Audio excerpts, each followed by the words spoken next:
us, it's time to take a stand. Bringing the truth to a fucked up land. We've had enough of the lies and deceit. We're done for good with the toxicity. All hail thanks, we are the Rabyd Nation. All hail thanks, we are the Rabyd Nation. All hail thanks, we are the Rabyd Nation. We are the Rabyd Nation.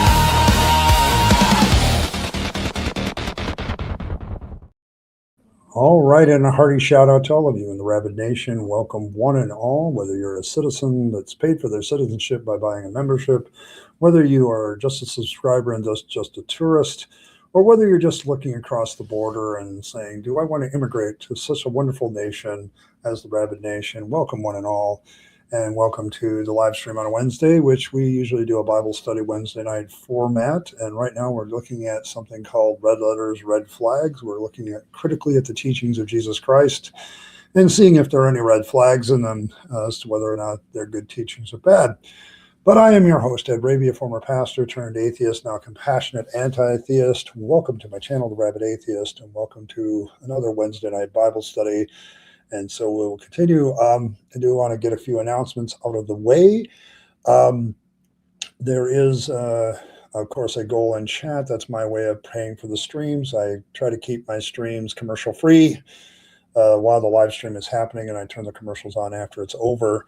As long as I continue to receive support to do that, I'll do that. And so the fun little way of doing that is if we can get 5 super chats in there tonight, I will wear whatever hat you guys choose in the poll for the rest of the stream. Just kind of my quick way of raising money. Also, I didn't put the Discord link in the thing before the show because I forgot. But there is a Discord that if you haven't joined already, we're trying to build the Fluffalo Fangs. Kind of away from the, I kind of look at it, I guess, as away from the stream support group when you, something that's a little bit more timely for you. If you need a laugh, you need something to talk about, you're more than welcome to use our Discord link. And I'm hopefully going to work on our intermission to get that in there a little bit more prominently. So there you go. I think that's it, other than fairly soon I'm going to be starting to also stream on Tuesdays as well. So it'll be Monday through Friday streaming. So there you go. There you go. So that hopefully that will help there as well. So I haven't quite pinned down quite what I have some ideas of what I want to do on Tuesdays, but I haven't quite pinned it down yet. So we'll think about that. All right. Let's see. Only other order of business before we get started with the Bible study is to see who's here. Blossom wants me to get rid of the hat pull and I'll take off my shirt instead. I don't think that that's a good idea. Scott Wapper is here. Welcome. Cranky Elder God is here. Nathan is here. Dragon Rider is here. Michael is here. So I just switched and made $400. Might be a good idea. I don't know. Trying to get over my gaming habits too, or at least diminish them to a reasonable amount. All right. Let's see. Oh, well, thanks, Cranky. Get the party started. All right. All right. Today in Red Letters, Red Flags, we're still continuing through the Sermon on the Mount, and we've gotten to the point where I want to ask the question, did Jesus create some thought crime here? Okay. So, and so I'm going to, hold on, I'm going to add this up to the stage. So did Jesus create thought crime? And this is Matthew 5, 21, 26. Somebody asked what version I'm using. I think it's the English Standard Version, which has become a very standard. Take out the shirt is what OnlyFans is for. Okay, fair enough.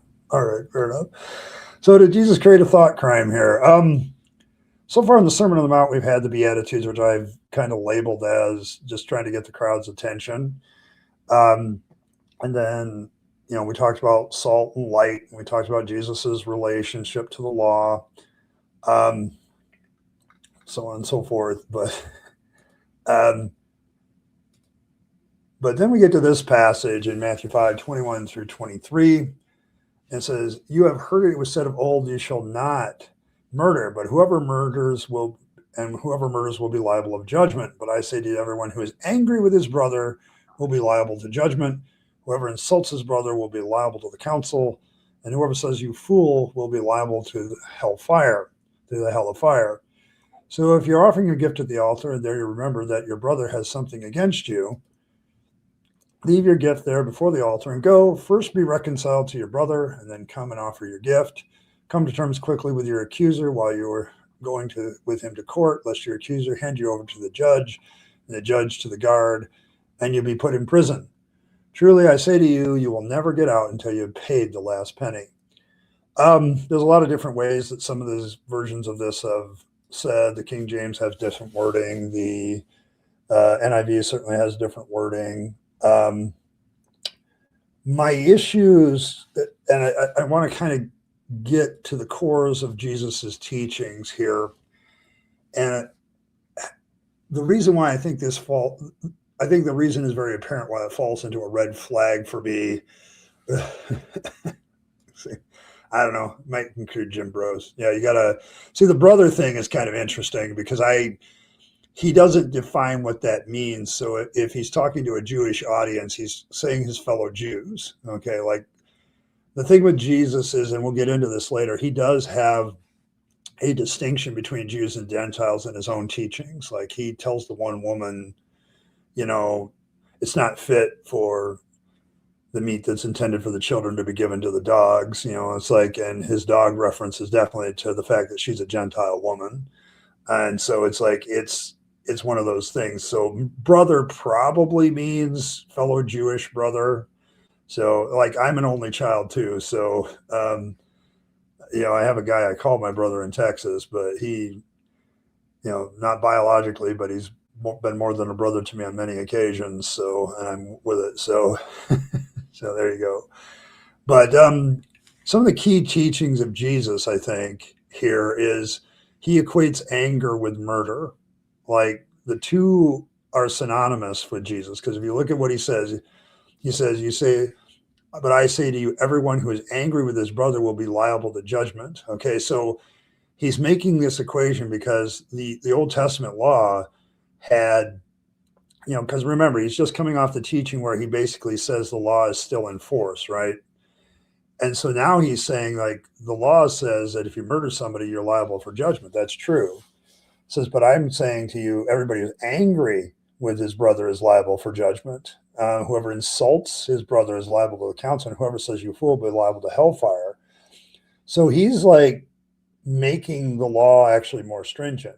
Like he's going beyond the law and actually pushing it to the nth degree. So he kind of acquaints anger with murder there because he thinks that they're worthy of the same punishment. It's worthy of the same ideas and things that are going on. So there's that aspect of it where Jesus is kind of, well, he's more than kind of, he's basically saying your emotions can get you thrown into hell. Like it's not just a matter of,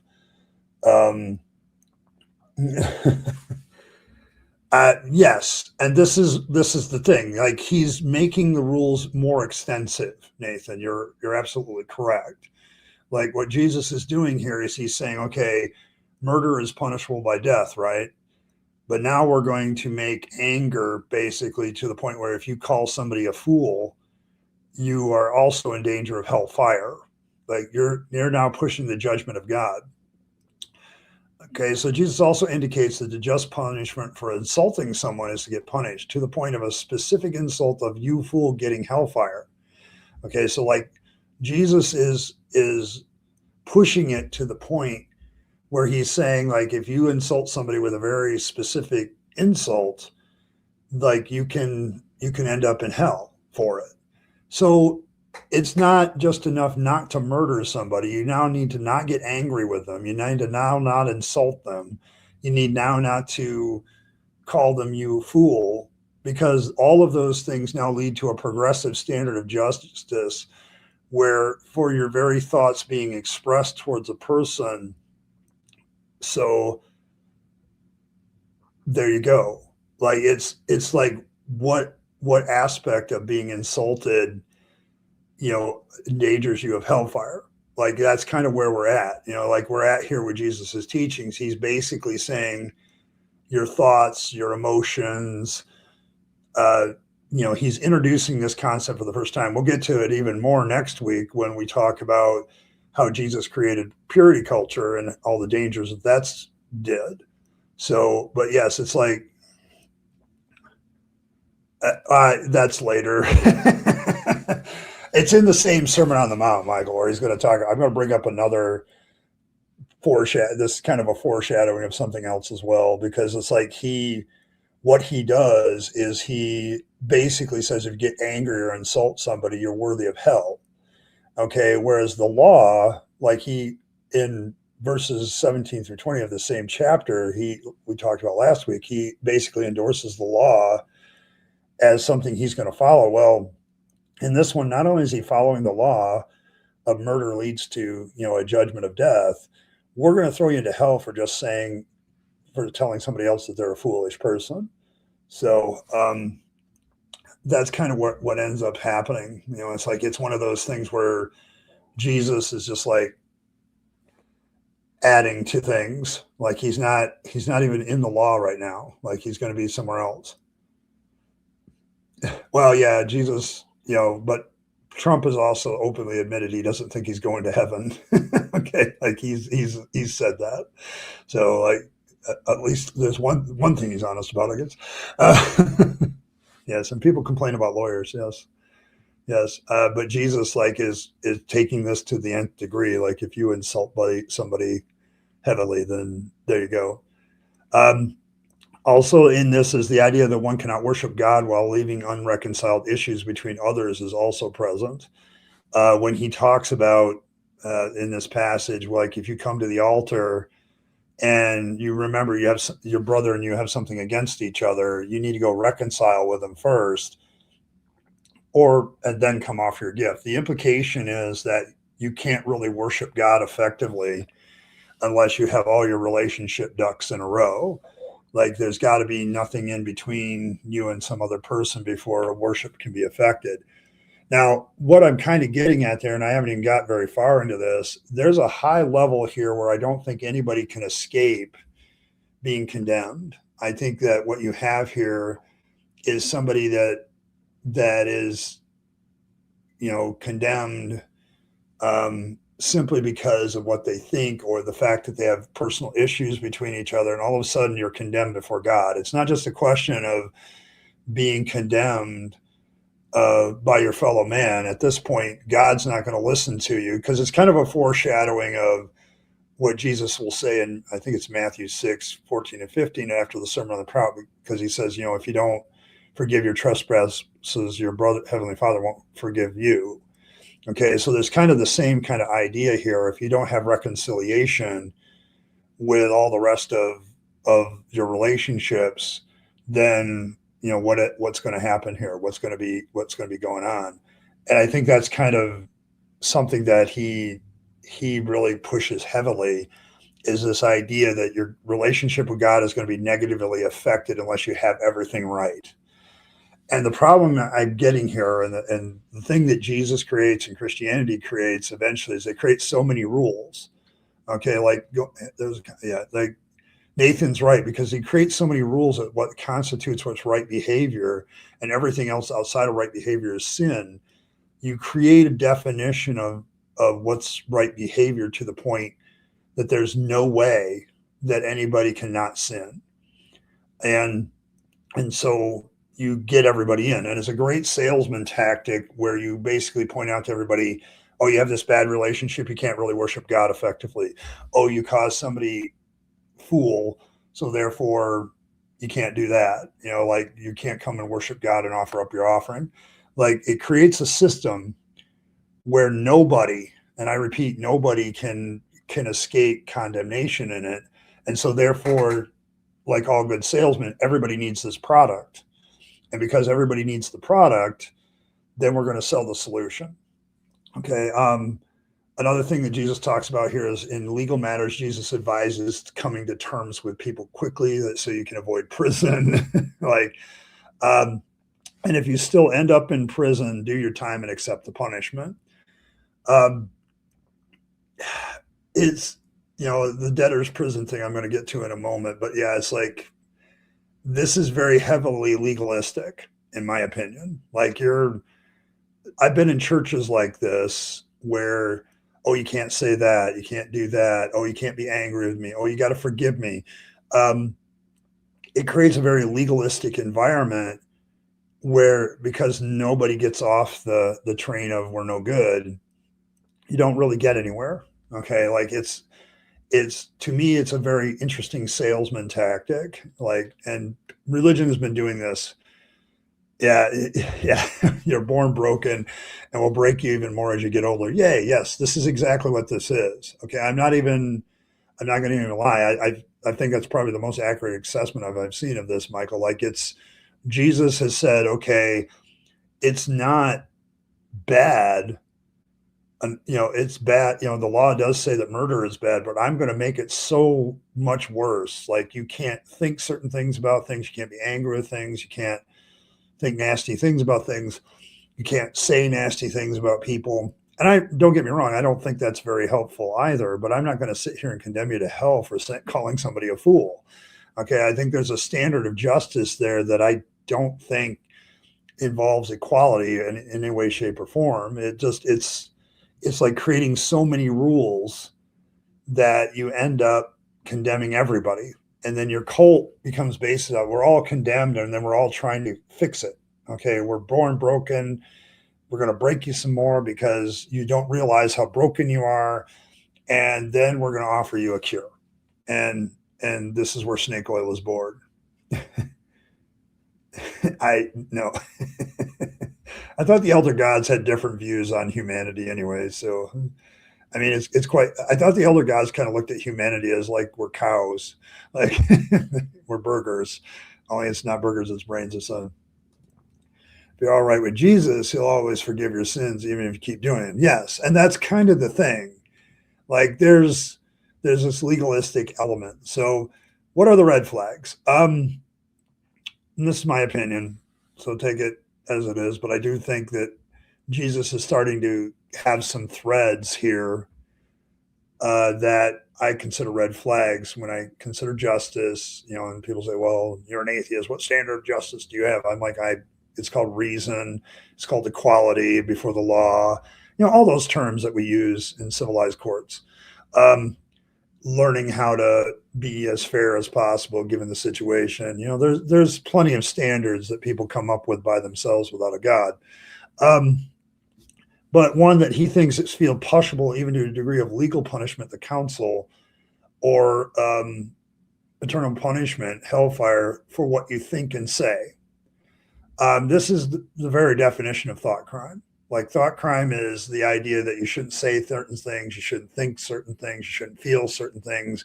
And if you do, if you get angry with somebody because of something that they do to you, then that means you're done.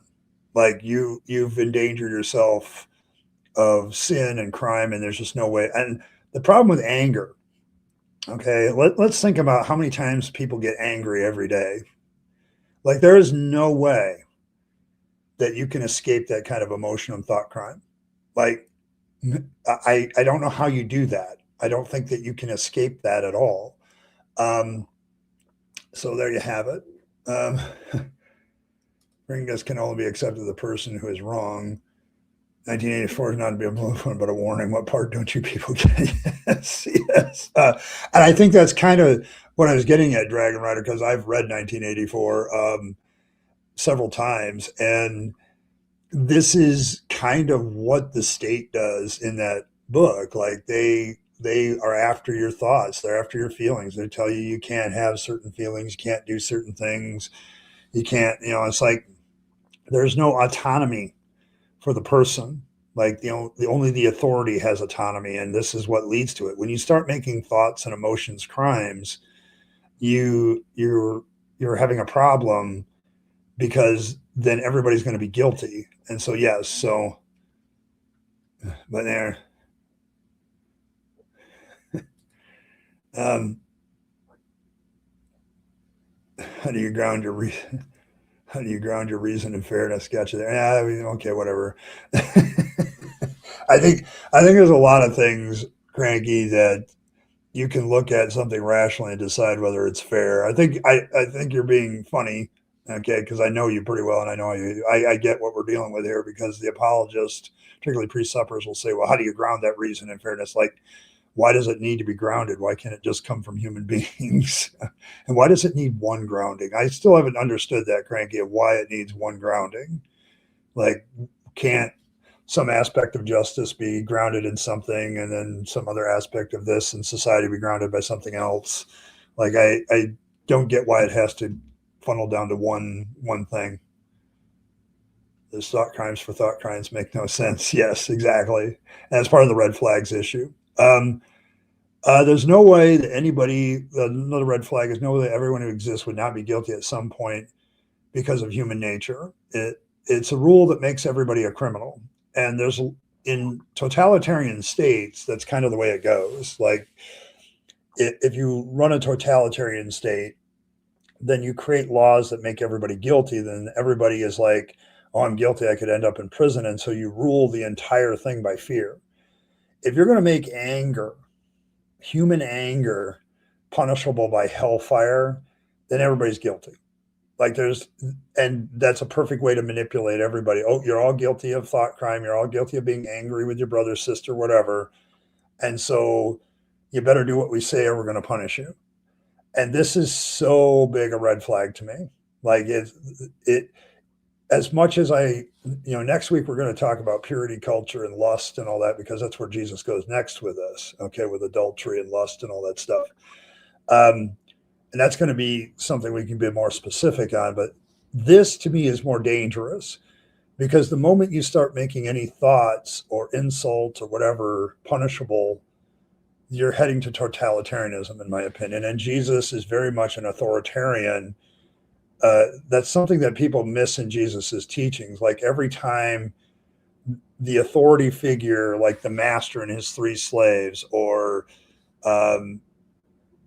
the master, the landowner, whatever, Jesus takes the side of the master and the landowner in every one of those parables. And it's something that a lot of people like, oh, Jesus was always teaching love and compassion. No, he also teaches authoritarianism too, like this heavy-handed authority shit. So yeah, if Jesus was a real cult leader, this is perfect. Like, because he's putting everybody in a position where they're all guilty and then they need his forgiveness. Like, it's beautiful. Like, if you're an authoritarian cult leader, yeah. There really is no standard of justice here. There's just a concept of thought crime, and it leads to authoritarianism. I talked about this before, but it very much leads to the idea of Matthew 6, 14, and 15, more about forgiveness. Like, you have to forgive or your heavenly Father won't. And so I know many churches that have used this as a way to, like, completely manipulate people. Like, you have to forgive me. Like, I just abused you, beat you up. You'll hear this by predators to their victims. Like, you have to forgive me. I'll try to get better. I'll go pray to Jesus more and maybe he'll fix me. I can't help it, but you have to forgive me. It's all the shit that leads to abuse. And this is where it kind of starts. Well, you got angry at me, so you're the one in the wrong because you got angry at me. Okay, I'm not angry with you, but you got angry with me. Okay, so it's like you can use this teaching to really manipulate people into, like, you got to forgive me. You're the one at fault. And it allows people to really reverse it. There's a lot of times I really have to watch this in my own life. Like, we all get defensive, okay, of our own actions at times. And so we're, having some self-reflection on whether or not, maybe I'm in the wrong. And so that's kind of, it's a way of manipulating people. And I'm trying, after a long time in the church, it's kind of difficult sometimes to think outside that. But, going back and being introspective about your actions is not necessarily a bad thing. Yeah, I mean, it keeps you afraid. Like, you're always asking for forgiveness because you always think you're the one doing wrong. Like you're always going, like in the system of Christianity, you're always going to Jesus and God asking forgiveness because your automatically assumption is that you're the sinner. Okay, well, how can you not be the sinner if anger is the crime, is the sin? Like if anger or calling somebody a name is a sin that will lead to hellfire, then how can you not be a sinner? And so you're constantly living in this state of fear of whether God has forgiven you. I knew people that questioned their salvation all the time. Like, and it didn't matter how hardcore Calvinists they were even. And in fact, I think like there's an argument to me that once saved, always saved, for instance, is designed to get rid of that fear of whether or not you're saved, but it still keeps those people at the altar of, am I really forgiven? Like, am I really part of the elect? Like, do you know? You know, even John Calvin said, yeah, you can't really know. Um, so it's like, there's a system of fear here that definitely keeps people into the faith. And Jesus is the one who promotes it. Um, Also, one little other red flag at the end, Jesus uses the idea of a debtor's prison as an example, a concept long abandoned as unjust and quite frankly stupid, in my opinion. I've never understood the concept of the debtor's prison in society of past because, like, okay, you're going to lock somebody up until they pay off their debts.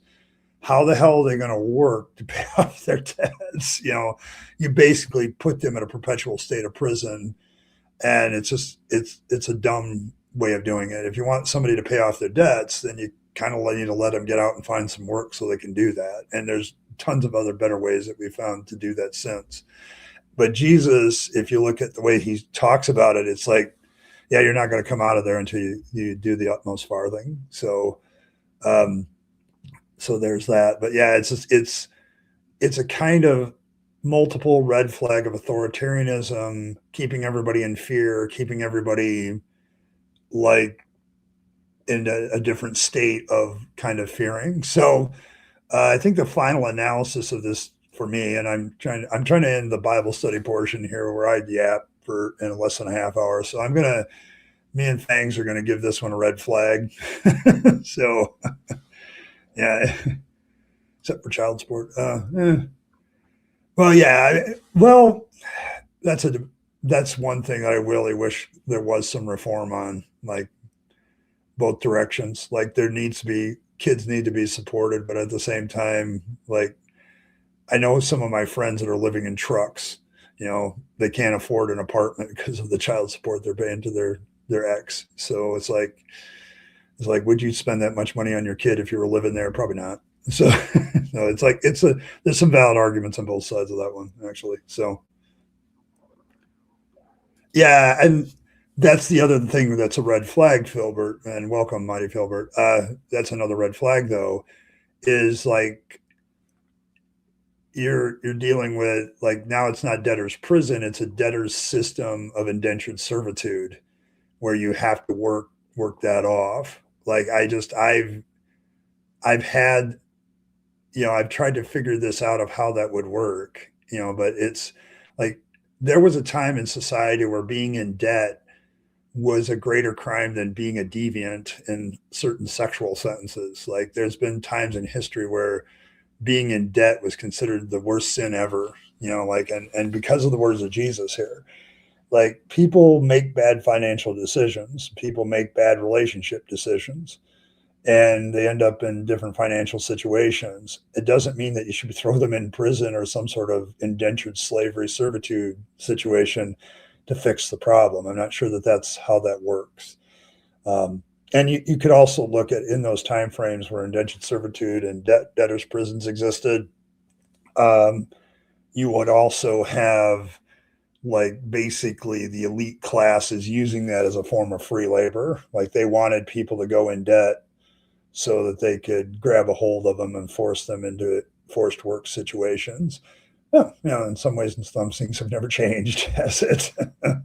But yes, like I think the problem with Jesus is teaching on that particular point, and I don't think it's his main point. It's kind of a secondary point in that particular passage, but it's like you kind of advocated debtor's prison, bro. And I'm sorry, I've looked at the issue of debtor's prison, and it's like it doesn't make any sense to me.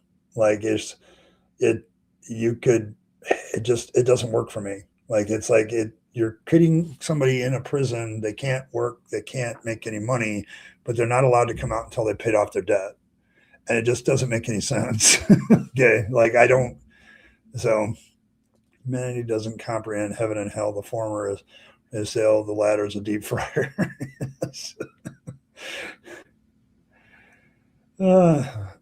Reformed Christianity is all about indentured servitude. You owe Boopsy your devotion because yes, and that I think that's why Calvinists kind of resonate with some of this stuff with Jesus, like the debtor's prison. Like, if I recall, and it's been a while since I've read the Institutions of a Christian Religion by John Calvin, but I can't remember if he has a line in there or I read it in some of his commentaries or something. Made the commentary on this passage, but it's like I remember him saying something about this, like, this is your lot in life. Like, he was very fatalistic in his theology, whether he realized it or not. Like, some of you are called to salvation, some of you are called to eternal fire.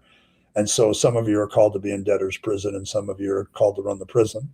So it's like each human being just finds its niche, okay, and whatever bullshit God has for you, okay, like, and it sounds very much like when Jesus talks this way, I get very antsy. Like, I'm saying earlier, like, a lot of people like to, like, I've seen like very like Democrat congressmen, like, you run over into Christians' faces about, like, well, your Jesus tells you to feed the poor. Your Jesus tells, yeah, and there's some good teachings of Jesus, and I'll give them a green flag when we get to them.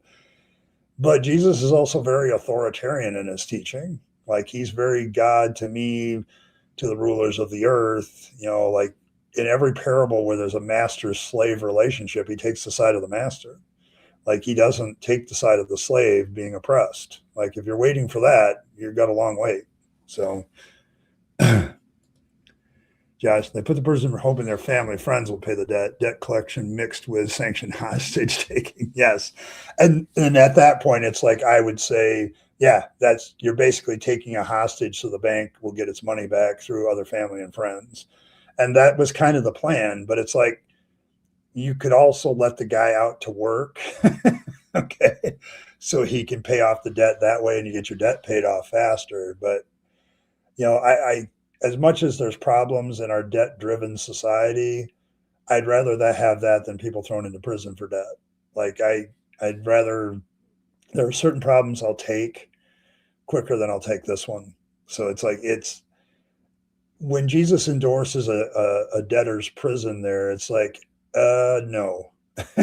So I had problems with that when I was a Christian because I had, being a guy who studies how the state things, I study a lot of history. I listen to a lot of history documentaries at work, just to, get some information. And it's like the debtor's prison has always puzzled me because it's like, how do you expect to get that? So, yeah, Philbert, good point. Like, there's purgatory and indulgences as well, which is kind of the same thing. Like, you're praying, you're basically the same principle as applying. You're praying or buying your relative who's in hell or purgatory out.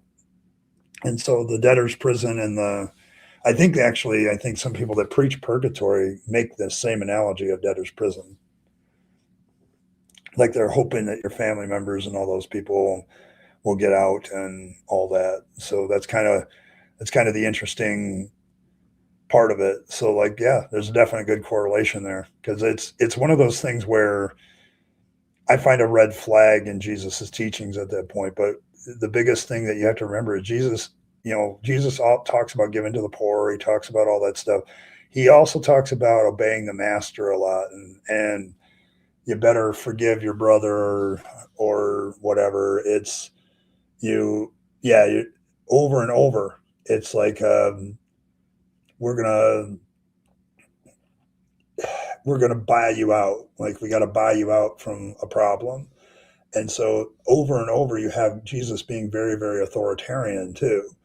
Like, he's not if you love me, keep my commandments. Like, it's like there's a whole vibe of authoritarianism through Jesus's teaching. It's like, if you love me, fear me. If you fear me, love me. If you do both those things, you'll do nice things for your neighbor, but you better do them out of fear and love for me. Like, it's there's a definite problem in Jesus's teaching because he's very authoritarian at times. Saying about the 2008, I thought sense to give the money to the people who would then pay the bank. Yes. That's a very valid point, and that's one of the things that I've beefed about with any bailout. Like, the problem I've always had with bailouts is like banks. If a bank fails, you're a really shitty businessman.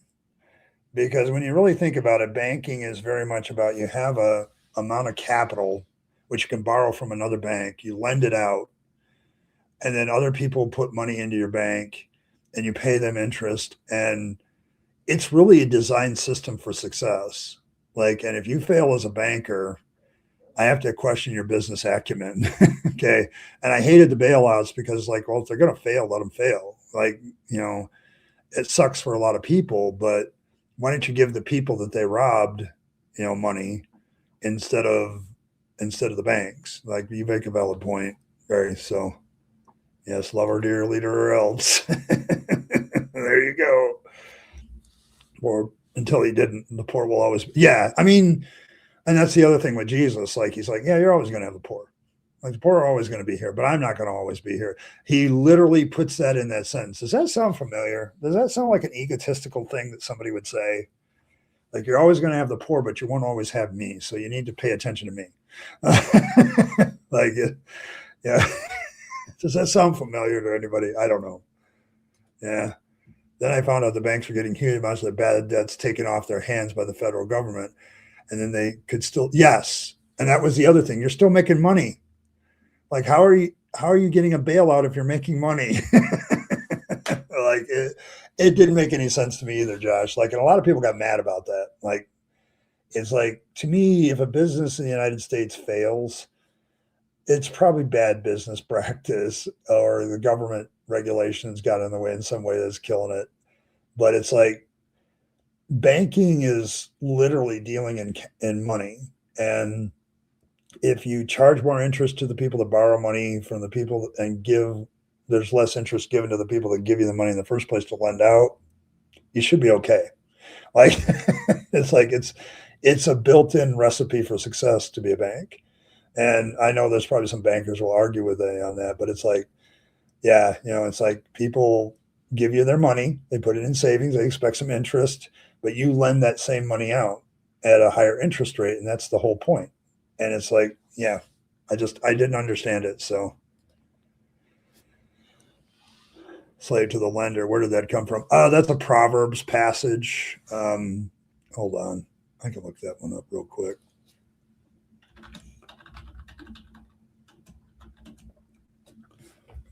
Slave to the lender Bible verse is Proverbs 22:7. So, but it says, the rich rule over the poor, and the borrower is slave to the lender. The problem I have had with Dave Ramsey is he always forgets that first part. The rich rule over the poor. He kind of leaves that part out in his spiel.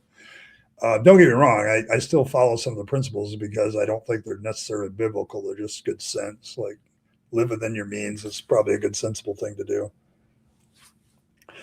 Technically, yes, thought crime has always existed. It's just, I probably should have wrote the title, Did Jesus Advocate for Thought Crime Being Real? And he does.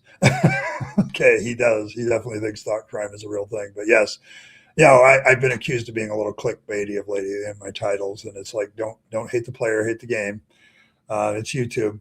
They don't pay attention to you anymore unless you do clickbait titles, I swear. So, but yes, Dave Ramsey is an interesting topic, Dragon Rider, because on the one hand, I think his ability to get people out of debt is first-rate class act, but he didn't get that from the Bible. He got that from people of the past doing the same thing. He's one of those people that hides his sources well.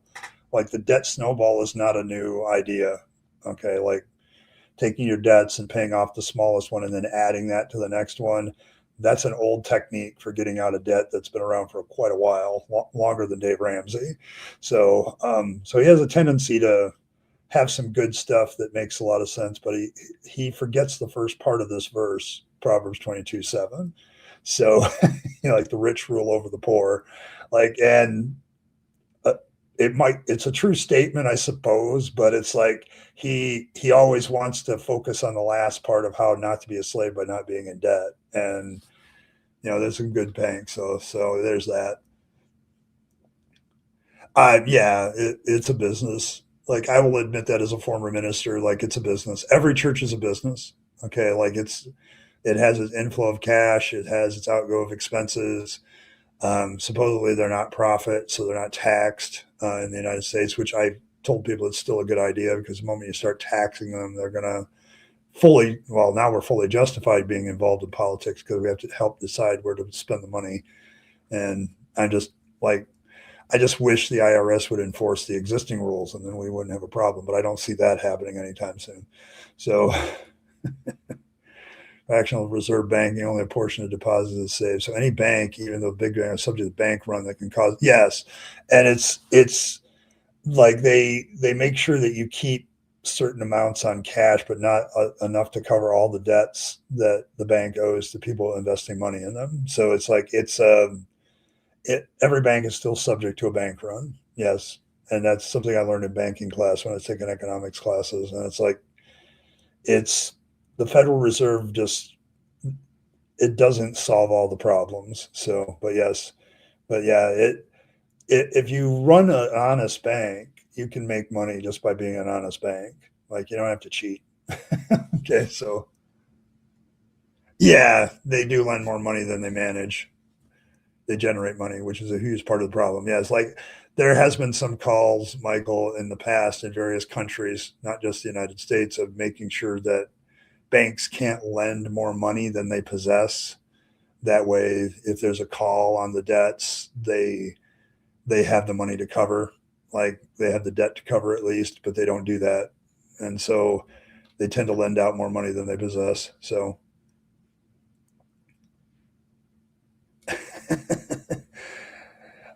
yeah, and that the thing is, Bren, like, if you're gonna do YouTube, okay, like, you have to understand how YouTube works.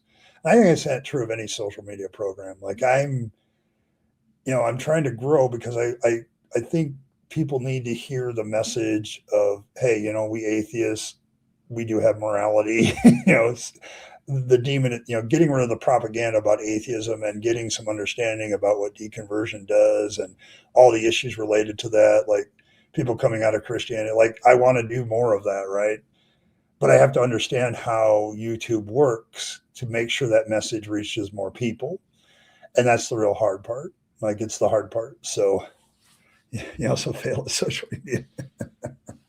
Yeah, and that's the thing, Brendan. It's nothing against you personally. Like, it's like I've noted there's been a lot of good channels out there, and this is going to sound awful, but I think they failed because they were way too honest in their titles.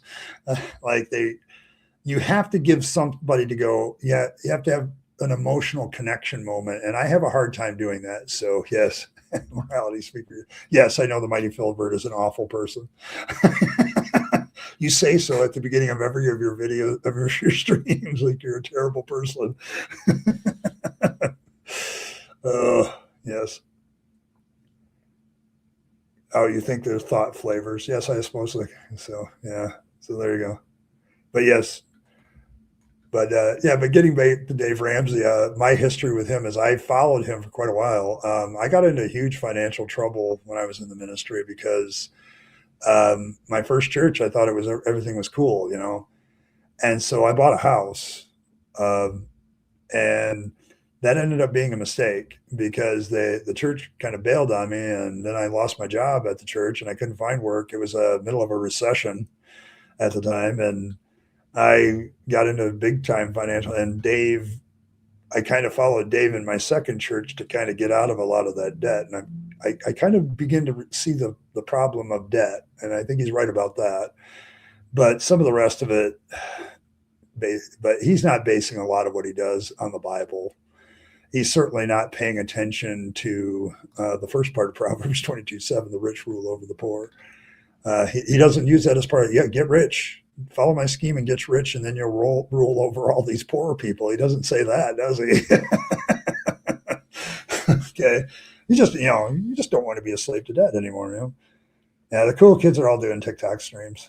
Yeah, I guess I'm not cool. I've never been cool, I guess. People need to hear the gossip of fags. Yeah, they do. Oh, hey, good to see you, Anonymous. Yeah. So you donated. God will bless you, but I don't 10% Sunday, and Christians never receive that blessing. That also doesn't account for rich non-Christians. Yes. That's also part of Dave Ramsey's brand. He talks about tithing a lot as leading to spiritual blessing. I'm going to tell you the truth about tithing. The only thing that blesses is the church and the ministry. Like, it's not going to, unless your church is heavy into like helping the poor ministries where they need the money to run a soup kitchen and a food pantry and maybe some money to help people with bills, then yeah, it's not blessing anybody, man. Okay. The only people that are getting blessed is the church. Okay. So, hey, thanks for your money. I was actually joking with a coworker last night because he's like, I got a thing. I'm going to make these prosperity. Like he saw this woman that was doing prosperity bracelets and says, and all you have to do is advertise it this way. He says, and if you wear this bracelet, it'll bring prosperity. Just don't tell people to whom. Okay. But yes, but yeah, no, the big thing about that is that, like, sorry, tithing only blesses the church. If you're going to postulate an all-powerful, all-knowing God doesn't need money. Like, what use does money have to do with it? I have always thought the George Carlin thing was really rich because he nails it. All rich, all wise, all powerful, just can't handle money. Always needs more. So, I mean, I avoid this. Like, Fangsology does not have tithing. Like, it's openly said, make sure you pay your own shit. So, and my personal issue is that people think they're watching the clickbait, and then I'm watching this complete tonal difference that you see. Yes, and that's kind of, I think the trick, Bren, is to find something that looks like a clickbaity title, but you're actually talking about that. Like, let's take my title today. Did Jesus create thought crime? I probably should have put it, did Jesus endorse thought crime? Okay. I think that would have been more accurate now that I look at it, because that's actually what I talked about today. Like, I talked about the red flags, the fact that Jesus' teaching leads to a thought crime mentality. So I actually hit the tone. Like, but there's like a lot of it, you're also right, is like it's a tone thing. Like, they make it seem like it's this big epic thing, and then you click on it and it's not. It's like it's, to be blunt, it's a Mott and Bailey style of propaganda. Like, they make this big outrageous claim, and the claim that they make outrageous is sort of kind of related to what the article or the video is about, but not quite. Okay. It's a little bit down-toned. And I think that's one of the things about YouTube sometimes that I get. So, but yes. Church coffee a thing in America. The church. Oh, well, it depends on the church. Like, there are some churches in America that have coffee shops in the opening part of them. Like, you walk into the foyer, there's a coffee shop off to the side. And it's one of the ways the church, like, they don't give it to you for free. Like, and luckily for them, they don't say, don't drink it in the sanctuary. Like, they've tried to make church very user friendly. Like, you can have your coffee and we'll provide the coffee right before you go in. But I remember so many churches that were even 500 members or higher church buildings were being built with coffee shops in them. So it's still there. So God has a wicked coke habit. Yeah, I mean, listen, man, I'm not trying to defend. I'm just saying, like, I'm always being introspective about the very thing you're talking about, Brent. Like, okay, if I'm going to do something that looks kind of clickbaity, I better have something related to that, and I need to not overdo it. Like I don't want to push the emotions. Like trying to be an honest YouTuber and yet still get people to watch your stuff, I have to admit, probably is a pretty difficult task. Okay, so yeah, Starbucks in your own church, they have their, like Starbucks will literally run a Starbucks on 1 day a week inside your church, or if you have regular services all week long, they'll run it every night. So depends on your coffee. Yeah. Or you can buy coffee. Others have passed with hot liquids, but free.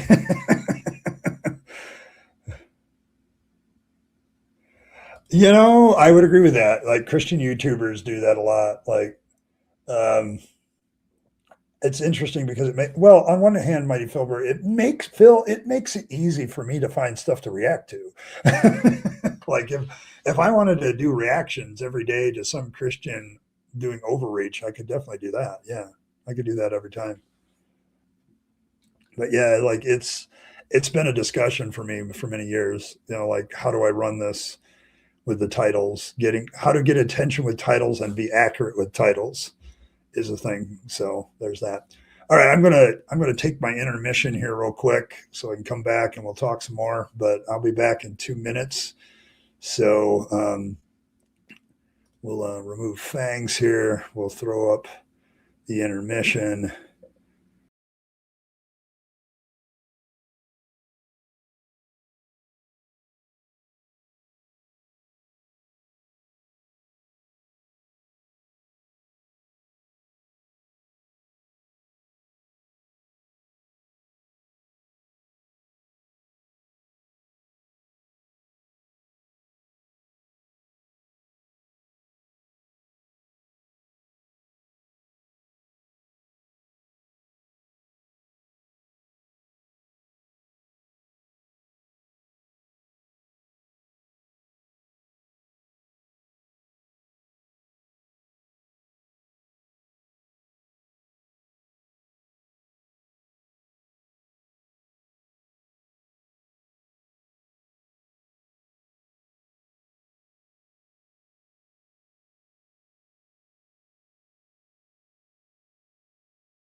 All right, and we are back. All right. Well, yeah. Getting back to the clickbait discussion, it is clickbait. It's a lot of promises and not a lot of things. So I had music in that intermission before, but it got copyright striked on me, so I had to. Uh, so, but yes, I had music on it, but I got a copyright strike on the last stream when I used it. So, like they were like, "Hey, this music is copyrighted," and so I had to take it out. So now I'm taking it out. So I got to redo the intermission anyway. So because I'm going to do some shameless plugs of some of the other things the channel's doing, and I want to do a shameless plug of Earl and and her artwork and stuff. So there's and connections to her. Because she does some other things, and just supporting some of the people that have supported me the best I can. So for 2 minutes anyway. Thanks, and also the camel threading needle or some other trying clip, but also to be on point on the topic. Yeah, if you could, I appreciate that. Though I just need something for 2 minutes that isn't copyrighted. That's not, and I don't. As much as I love the Rabyd Nation, I don't think that would be appropriate doing at that point because it's a little bit heavy. I love the heaviness of it and all that, but it's a great intro. So switch to telephone testing jokes. Yeah, that'll drive people away. But yeah, like the intermission, I want to also put up something in there about the Discord and all that stuff too. So everything gets a little bit better promoted. So it'd be a breeze for the ex-theists. Oh, yeah, but it's one of those things where the copyright thing just it drives me insane sometimes because it's like I see people like they do stuff with stuff that I know is copyright, but they get away with it. So, and I don't know if they pay for it or what it is, but yeah. But the 2 minute break, it solves a couple of problems for me. One, I'm a fish that likes to drink liquids all the time. And then the other one is the consequence of that. So, so there you go. All right. Let's see. There's something I wanted to get back to. Oh yeah, the coffee in the church thing.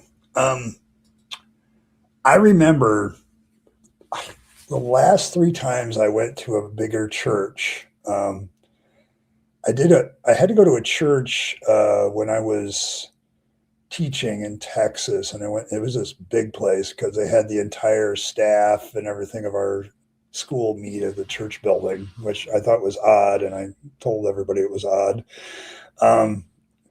But they had like a coffee thing in the foyer, and I looked at it. It had prices, so they were selling the coffee, like they were.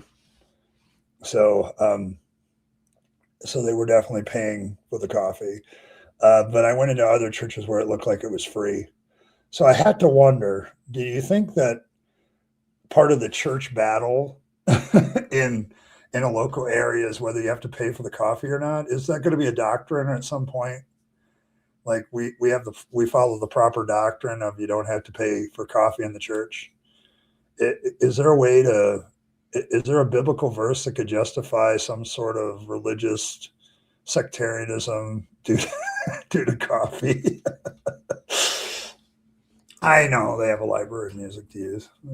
I'm asking about the over here. It's a decent church if the coffee is fair trade. All right, there you go. I'm just saying, like, is there a way? Like it's like the thing with churches not paying taxes. Could they like give the coffee away for free? Like, is this going to be a theological debate? Is my thing? Like, we're the first church of the free coffee. Like, is that going to be a thing? Like, I'm trying to picture this in my head. Like, it's because I remember going into so many of these big mega churches, and they all had coffee shops in them, but some of them were free and some of them weren't. And so I had to wonder if it was a draw was it a theological difference of opinion about whether or not people should pay for their coffee before a church service or not? Like, I'm puzzled. So, but it was like the one church was charging like, and they didn't have very many varieties. Like, it wasn't a Starbucks or anything. It was just like coffee, creamer, and sugar count extra.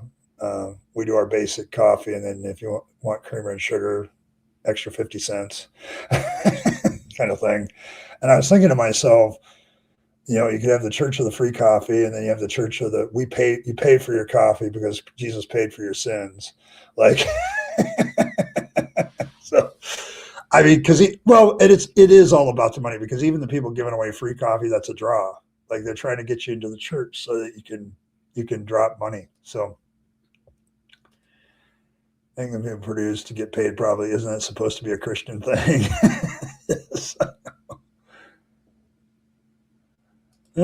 Probably. I'm also trying to be funny, but I can see it though. Like there have been stupider schisms in the church, Bren. You've read about some of them, I'm sure. Like I studied church history enough to know this.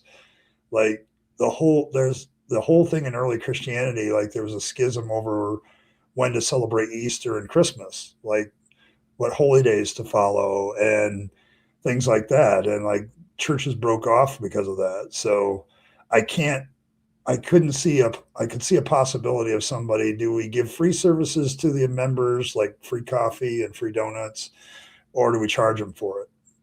Um, so I honestly, yeah, because we talked about anger today. There is one. So did Jesus violate his own rule when he overthrew the tables and got angry in the temple? Like we just talked today in this Bible study about how if you get angry with your brother, you're in danger, and you're calling, you're in danger of judgment in the council. So did Jesus violate his own rule? Like, did he? Well, I think he did, but you won't hear many Christians admitting that. But he got mad with his brother believers. So, youth group used to do a breakfast counter setting donuts as a fun. Yeah, and the thing about that, like youth groups and various groups doing fundraiser in the church foyer, that's as old as time. Like, and it's a fundraiser. Like, it's not. I remember doing that once, though, Phil, in one of my Assembly of God church, and a guy came in, "You're doing the money changers in the temple. That stuff shouldn't exist." I think I actually got his voice pretty good there. But he's like, he was mad because, like, if Jesus came in here right now, he'd overturn this table. I'm like, we're not changing money here, bro. We're just raising money for the youth group to go somewhere. Yeah. and so, yeah, it came up often. Like, you're getting angry with us. That violates the scripture too. So, never said that Jesus pays for the coffee as well. Also, he has more of a wine guy. Maybe churches should have free wine bars.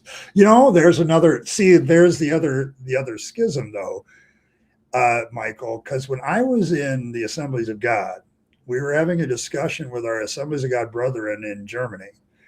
Okay, because in Germany, they thought coffee was the vice and beer should be the accepted drink. Where here in the United States, because the Assemblies of God is teetotaler in its origins, alcohol is not allowed, and coffee was the accepted. And I think there was somebody who made a joke about the French. Well, in France, is it wine? And they don't like coffee or beer. What? And it became like a discussion point. Oh gosh, this must have been the late 90s when I was still in the church in the assemblies. And it was like this big discussion showing to which thing was actually the vice. Was it the caffeine in coffee or the alcohol in wine and beer? Like, so yes, that discussion did exist. It's funny, but yeah, like, shouldn't there be, like, because Jesus turned water into wine, shouldn't you be serving wine like instead? So they'd probably charge for that too. Around yeah, there's like a lot of them, but yeah, there's like a ton of schisms over silly, stupid things like that. So, oh yeah, I mean, I figured they did. Like wine in the ancient world is very like you didn't want to drink the water. Okay, or if you did, some semi genius apparently came up with the idea that if you mixed alcohol with water, people didn't die of stuff. So, and so there were some societies that like mingled their water with wine, like throw a little wine in it, for flavor and everything, but incidentally also sterilizing anything that might kill you in it. Hey, thanks, Josh. Appreciate it. Wristbands. If you paid your membership dues, Ty, you get free coffee, bonus, virtue signaling. That's a great one. Oh, there's so many good ideas. I was still in the church. But yeah, like if you get a wristband because we know that you paid your membership tithes and everything this month. So you get the wristband, so you get the free coffee. Otherwise, you have to pay for it. Like, what a great scheme. And thus, by wearing a visma, you've told everybody, I tithe, I give to the church. What a great way. Awesome stuff. Beer, vice beer. Actually, it's kind of a semi-clever use of language. I appreciate that. Yeah, see, Phil's pointing out something like the Latter-day Saints and JWs forbid anything with caffeine because it's a stimulant.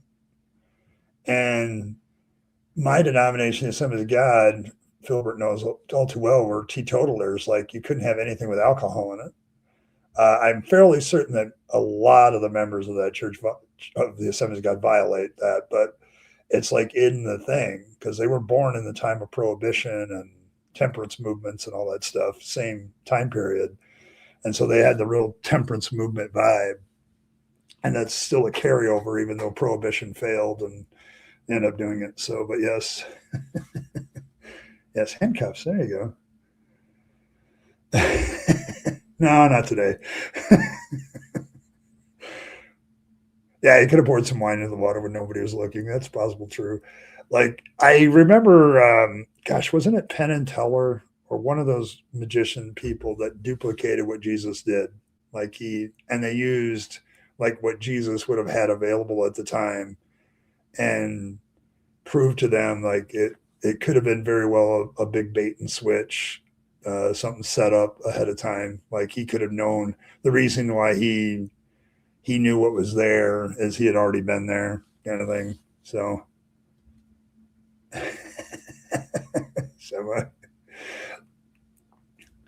but yes, but it's a semi good use of language. It's pretty good.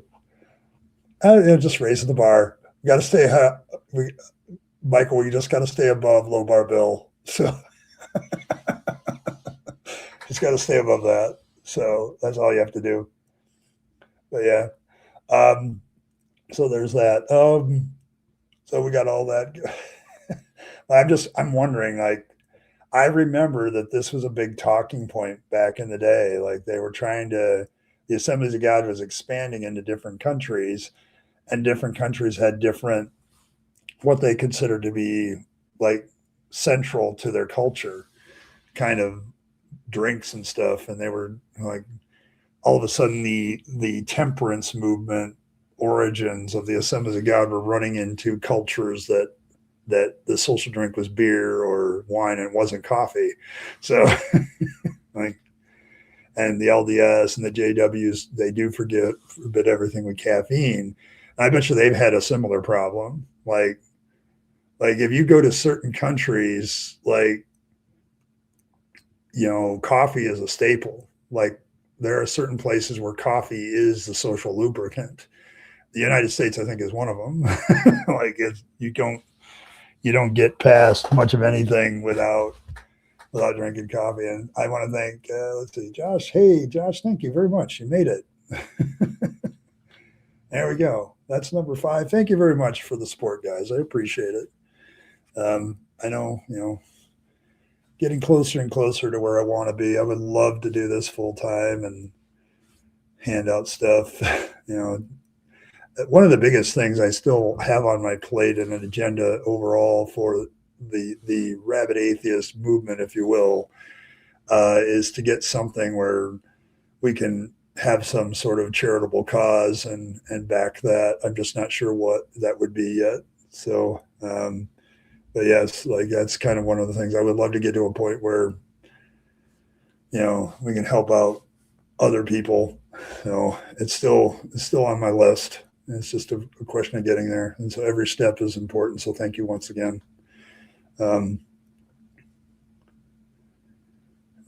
Just Four Loco, caffeine and alcohol tippers. Yeah. Like, I don't know if I was running a modern church today, guys. I think, because I was just, I listen to weird things. Last night I was listening to the history of laudanum.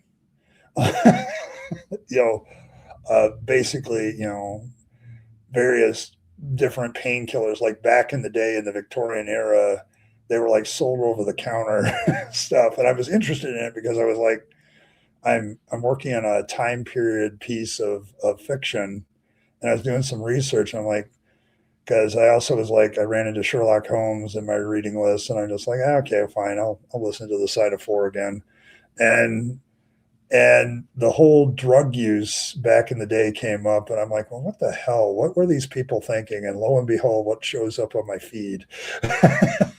And I was wondering, like, because that stuff was what? It's a mixture of coca, I think, or is it poppy? I can't remember. But it's also mixed with alcohol to give it a kick. And I'm thinking to myself, if you did something caffeine and alcohol in churches, it might make the shit go down better. It might. It might make it more accessible. So, it gets worse, Nathan, with the atheist thing. And the reason I say normalize atheism, because I sometimes have problems with certain content creators that won't take the title atheist to themselves. Okay, yeah, it's opium and alcohol. That's right. But yeah, it's like they were talking about how they mixed it together. But yeah, I was thinking maybe alcohol and and caffeine mixed. But yes, like I get mad at Alex O'Connor because he'll sit there and talk about how he's an agnostic and not an atheist. And I'm like, dude, you're talking about two different categories, and it pisses me off. What I want to ask him, if he ever interviews me, I'm going to say, dude, do you have an active belief in any God? And the answer will probably be no. I said, well, then you're a flippant atheist, and quit running away from the term. Quit being scared of it. This is how propagandized the term atheist has become. And this is why this channel exists. I am the rabid atheist. I don't perceive ever not being the rabid atheist. I'm not afraid of the title because I know what it really means.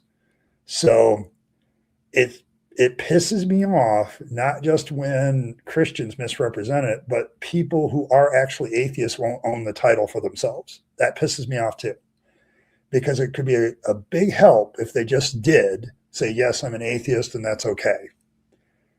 So yeah, he should know better. Okay. And that he pisses me off on that issue. Now, the rest of the time, a lot of the stuff he does is good. I take, eat the meat, spit out the bones, that sort of thing.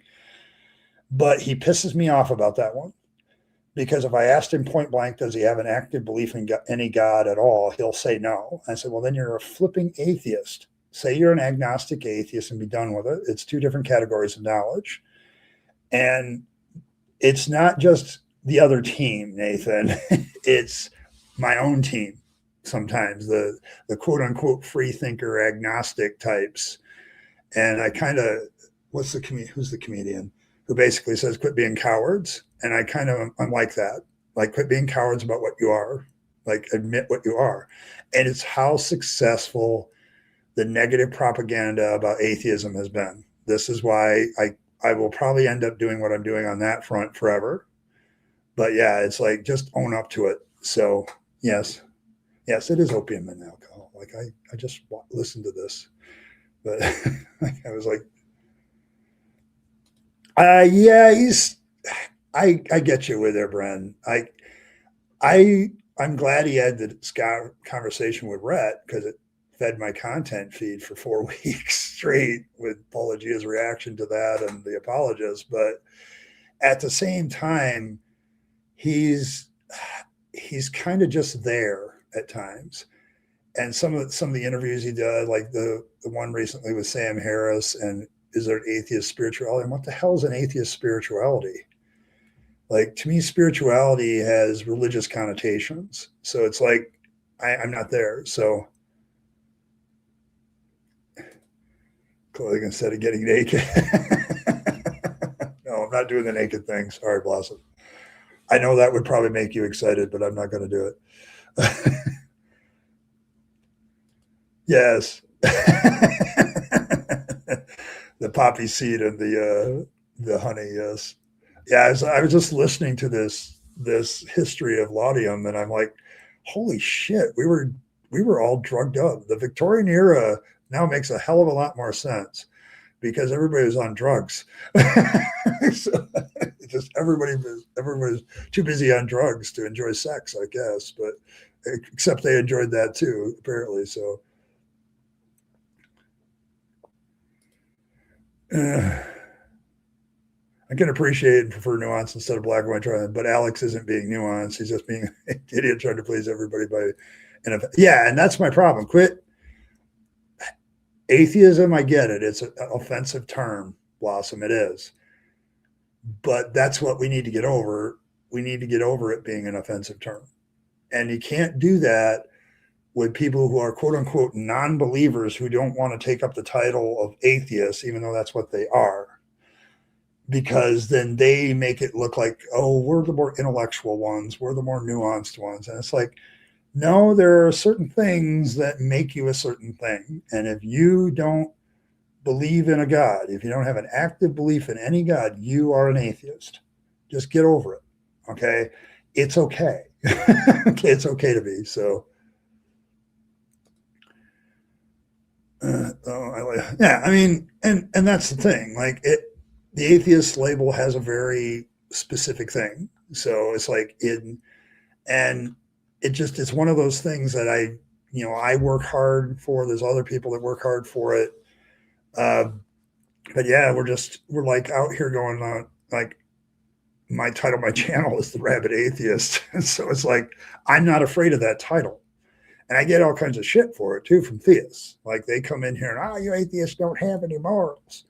Like I follow a very strict moral system in a lot of ways, though in other ways it's kind of open because you have to take each situation as it comes. But it's like, I'm not going to sit here and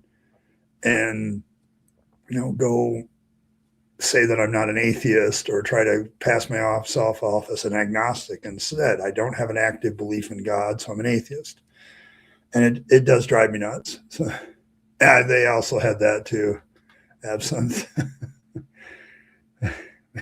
Oh my God, you may always drink deeply.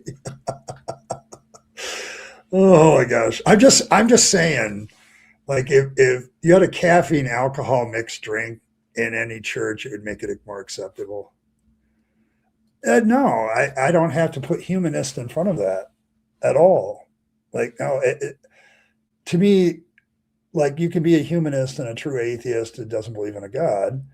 There's a lot of humanists, though, that aren't atheists, too. Like humanism and atheism don't necessarily go together. Like, I don't know, Earl's not here, but Earl's not a humanist. Like, she's an atheist, but she's not a humanist.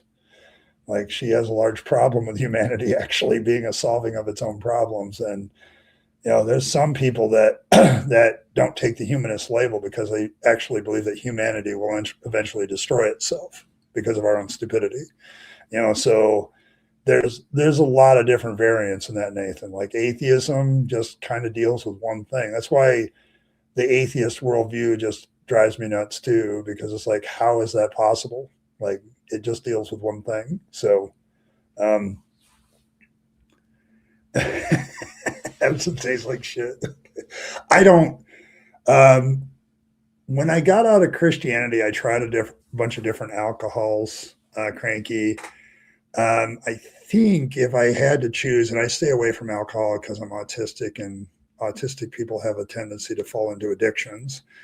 And so I avoid a lot of them, a lot of contact with a lot of things.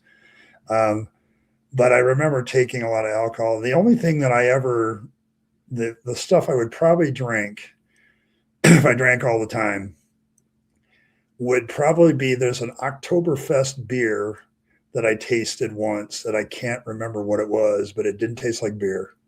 It tasted really good. It tastes like beer should. Okay. Without all the bitterness. There was no bitterness to it or anything. It was just really good stuff. And then probably whiskey or rum. Both of those I kind of got into it. The rest of it just didn't appeal to me. Like some of it just had bad taste. So yeah, so I wasn't aware of the negative content, especially yes. And I get that negative shit every day and I take it on the chin. And to me, that makes it's more honest. Okay. So yeah, I mean, there's there's a lot of atheists, Nathan, that this is why atheism can't be a worldview, because you have humanist atheists who believe that humanity is going to fix everything, and we got to look to ourselves and stuff and fix things. And there's others saying, I don't know. I think our nature as human beings is going to end up destroying ourselves. Like we're going to end up blowing ourselves up, or and so a lot of atheists don't call themselves humanists. Like there's a humanist atheist and there's a non-humanist atheist.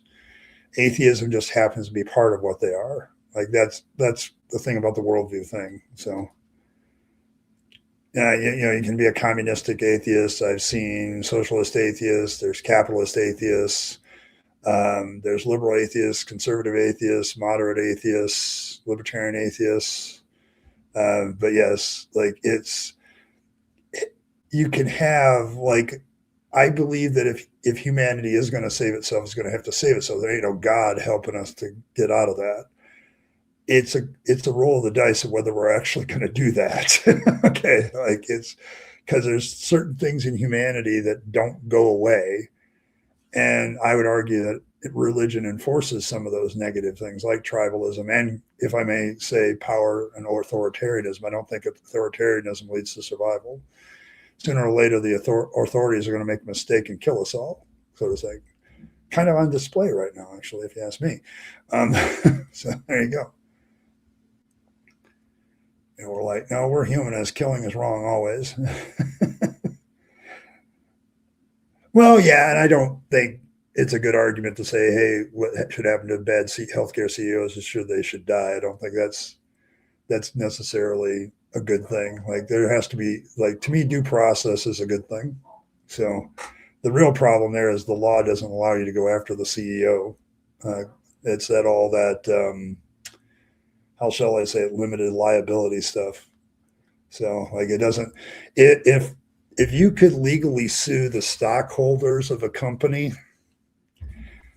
companies would change overnight. Like if you said that your stockholders were liable for what their company does as far as products, instead of giving them that shielded immunity of just being investors, it would change the way people invest and how they look after their companies in a minute. Okay, so that's probably the biggest thing that allows companies they can continue to get invested, because their investors never face legal repercussions. The CEO will, maybe, but not them. So that also is skeptical about humanity doing the right thing, but I'm not aware of a viable alternative either. Yeah, and that's kind of where most humanist atheists stay where they're at. Like I've alternated between all of these, because my problem is I like to believe in humanity, but then they do shit that makes me kind of go, that belief might be unfounded. I don't like vodka on occasion. I joke with her Eastern European roots showing. Yes. So, how do we fix climate change before? Like, I don't know. That's a good question. Like, I wish we would stop doing it, but it's funny because I had this discussion one time with a millennial a long time ago when I was doing a different channel. I think it's a simple life philosophy discussion I got into. But I told them, like, power, generation of electric power, if you didn't have so many screens, how much power would you need? And the person argued with me, well, like, it saved a lot of forests and things like that and all that. I'm like, yeah, but you're still burning power. Like, everything has a price tag, and that's the problem. And we humans are very addictive to quick travel, quick communication, all that stuff, like social media. I kind of live off of it a little bit. Okay. And it's a real big problem. Like it's a multifaceted problem. I don't think we're ever going to get to the bottom of, because there's always going to be humans that want things quick, simple, and easy. And that always costs something. So, and it always causes damages. It's out of time to educate people at this point. I would agree with that. Like now it's like, what can you do? And I think the problem is the humanists would say, well, if that comes to it, humans will solve the problem and fix it. I said, well, extinction events have happened to everybody, and we're not going to be any exception to that. So It's just a question of whether we're going to have an active hand in our own extinction event. It doesn't have to be an asteroid from outer space. Yeah, if we want to get nitpicky, yeah, humanism isn't really specific enough. Like it's a broad umbrella term. So yeah, you make a valid point, Anonymous. So it can, yeah, humanism can inform people. Like, yeah, there's always negative side effects. I mean, to be fair, this planet has had several ice ages and several times it's been tropical pole to pole. So, and we didn't do all that. But at the same time, if we are doing that right now, we're not being very smart. So, but we've already had this discussion on the smartness of human beings.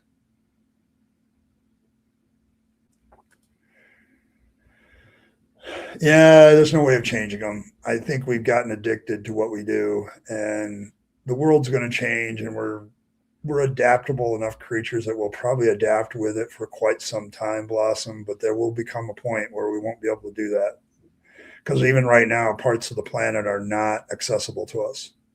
Like I don't see anybody talking about like a colony of humans in the Marianas Trench, okay, or building a city on top of Mount Everest. Like, there's certain places that human beings it's a death sentence to be there too long, even on planet Earth. So, it's like, and if it gets worse, then yeah, we're gonna have a problem. So,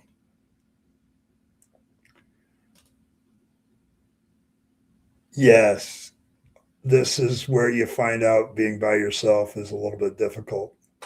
Like there's a lot of groups. I mean, if that's an issue for you, Nathan, I'm sure you can find a group of people to rally with, but they're going to be just as frustrated as you because there's always opposition. Like my political science degree always says that there's an action for it's pretty much political law that every time somebody takes political action, there will eventually be a pushback. Like this is the way humans react. Everybody's pushing for their own self-interest because it's kind of ingrained in us. I mean, the selfish gene is a thing if you want to put it that way. Like we all are engaged in our own survival, our own wanting to thrive, and so there's that. So it's kind of hard. Like if you like the green energy movement had its movement, then it had its pushback because some of the things they said and predicted didn't come to pass, and so they became false prophets in a certain sense. Like nobody like takes Al Gore's book seriously anymore. Like he made so many predictions that were wrong that it undercuts the credibility. This is why politicians shouldn't talk about this, okay? Because they always undermine their own credibility. So it's like, but yeah, like there's always going to be a pushback politically because people don't want to go back to inconvenience. Whenever you build something that's convenient, it doesn't matter what it costs. It's too convenient. Like I was listening to this thing about laudanum.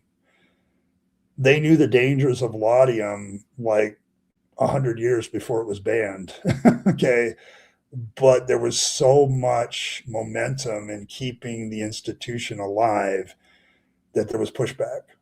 And it's the same thing with any movement, including like fighting global climate change, fighting all these other things. It's like, will we wake up in time? So,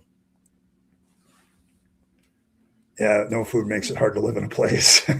Sooner or later, they will find ways to make food, though. Like, and that's some of the argument of the people that like defend this stuff is like, we're good with our technology. We'll figure it out. So, yeah, it's a positive effect. But yes. But yeah, like that's the thing. When you start to understand politics is always about movement and counter movement. Like there's always this movement to do something, and then there's something that'll immediately counter it. And it's this back and forth. And some of them have been as old as time, like, or at least centuries old. Like I think the argument between like democracy and authoritarianism has been around really all the time. Like the Athenians had a democracy of sorts. The Roman Republic was a democracy of sorts, but both of those kept drifting towards authoritarianism because people would rather be safe than free. And so there's that. Hey, Robin. Yeah, we made the goal today. I appreciate it. You guys are awesome. But yeah, like there, this is actually one Robin that I would wear in public. So, like, I'm not sure I'd wear the Holy Bunny hat in public. It's for religious ceremony, anyways. um, yeah, and that's the thing. Like, we also have this assumption as human beings, like we're the end of the line of Homo sapien evolution. Are we? Is there going to be something else that evolves after us that maybe thrives in a polluted state? So, so there you go. Oh man, I've been on for an hour and a half, and I don't really want to quit, but I do have to quit. I have to go to work in about a half hour, and I got to get ready, a couple things ready yet. But thank you everybody for stopping by and talking about this. If you're interested in the Bible study part, that's the first half hour, and since then we've been kind of talking about various issues, and that's kind of one of the announcements is that I've still got one intro to do where I'm going to introduce clips from the live streams. So that's part of me creating some more videos with stuff from the live streams that I've already created. And I know I've got other things in mind, but I also have an overdue video to do this weekend. So talking about stuff, but thanks everybody for stopping by. I appreciate it. I do have to run because I have to get ready for work. It's my Thursday night, if you want to put it that way. So it's my fourth day out of 5 in a row, so to speak. So thanks everybody for stopping by. I appreciate it. I want to give a shout out to all the people that donated to actually get me to wear the hat. So Cranky and most of the rest of it is Josh. Thank you very much, Josh. There you go. And some great comments too, by the way, Josh. Like we're trying to help these churches out. So, Reverb Twang, you guys are here just at the last minute. Hey, how you doing? It's not a Bible study if we don't derail it. So, well, thanks everybody for stopping by. May Fangs bless all of you. May he cuddle up to all of you. Make sure you let Fangs nibble on your heart today. Make sure he's allowed to put his pointy teeth into your vegetables to purify them from religious corruption. Make sure Fangs is a part of life. Wiggle your nose at your fellow fluffers. Make sure you do that. Join the Discord just to have a little fun with some of your fluffers. The Fluffle of Fangs is always looking for more people to be in there. So the hat vote is over, unfortunately. You missed the end of the polls. Sorry. but thanks everybody for stopping by. Appreciate it. May Fangs nibble on all your hearts. Nom nom and all that. I will see you all tomorrow. Deconversion Hangout. I haven't picked a topic yet, so it should be out in the morning, so you'll know what it is. But thanks everybody for stopping by. And as always, folks, live your best life. You only get one go around and then it's over. And so you want to take all your time, money, and opportunities and give them to yourself, the people you love and care for, to make this a better world. You'll be happier if you do. And don't waste them on the trappings of religion and faith, because that's a dead end. I speak from experience. I will see you all tomorrow. On Thursday, see you at Deconversion Hangout. So until then, see you then.